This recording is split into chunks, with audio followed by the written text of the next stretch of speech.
Assalamualaikum warahmatullahi wabarakatuh. Perkenalkan semuanya, nama saya Muhammad Rega Ardana.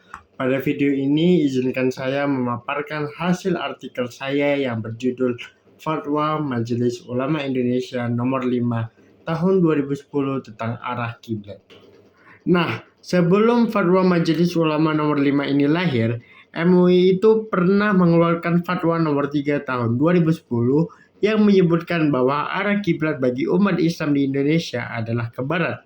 Akan tetapi, fatwa ini justru menimbulkan kebingungan di kalangan masyarakat. Kenapa? Karena secara geografis, Indonesia itu tidak terletak persis di sebelah timur Ka'bah. Sehingga, jika kita hanya menghadap lurus ke barat, maka arah tersebut tidak sepenuhnya menuju Ka'bah, melainkan bisa melenceng beberapa derajat. Kondisi ini membuat sebagian umat Islam meragukan keabsahan salat mereka. Dari sinilah muncul kebutuhan akan fatwa baru yang lebih akurat berdasarkan ilmu falak. Sehingga lahirlah Fatwa Majelis Ulama Indonesia nomor 5 tahun 2010 tentang arah kiblat. Dan tentu saja Fatwa MUI nomor 5 ini tidak berdiri sendiri, tetapi memiliki dasar-dasar hukum yang sangat kuat. Di antaranya seperti Al-Quran Surah Al-Baqarah ayat 144 yang memerintahkan umat Islam untuk menghadap Masjidil Haram ketika sholat. Yang kedua, hadis Nabi Muhammad SAW yang menjelaskan bahwa bagi orang yang dapat melihat Ka'bah, wajib menghadap tepat ke bangunannya atau Ainul Ka'bah. Sedangkan bagi orang yang jauh dari Ka'bah, cukup menghadap ke arahnya saja atau yang disebut dengan jihatul Ka'bah.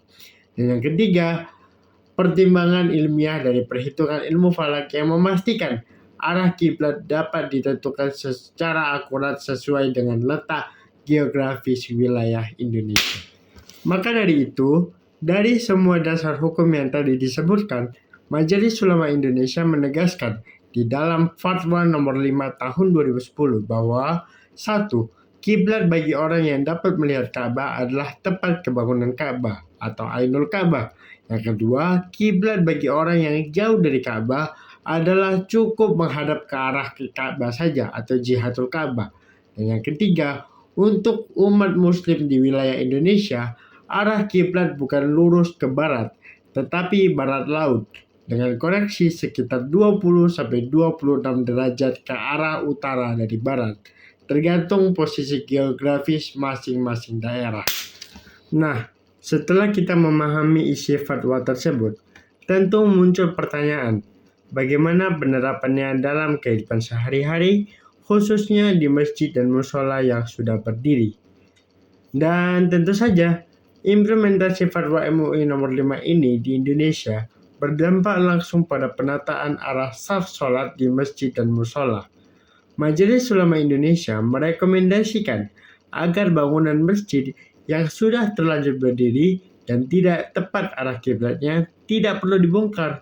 Solusinya cukup dengan menyesuaikan garis saf agar mengarah ke barat laut sesuai dengan perhitungan falak. Namun, meskipun fatwa ini dimaksudkan sebagai pedoman, kenyataannya justru menimbulkan kebingungan di sebagian masyarakat, terutama di awal-awal fatwa ini rilis. Hal ini terjadi karena fatwa sebelumnya, yaitu fatwa nomor 3, masih melekat di ingatan.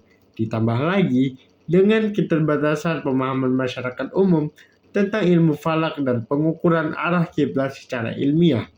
Dengan demikian, implementasi fatwa ini masih menghadapi tantangan dalam hal sosialisasi dan pemahaman teknis.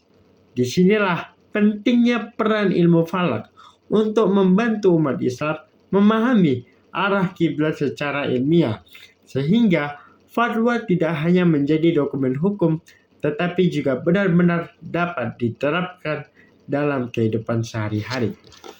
Kesimpulan dari video ini adalah Fatwa Majelis Ulama Indonesia nomor 5 tahun 2010 hadir sebagai koreksi terhadap fatwa sebelumnya, sekaligus memberikan kejelasan tentang arah kiblat di Indonesia.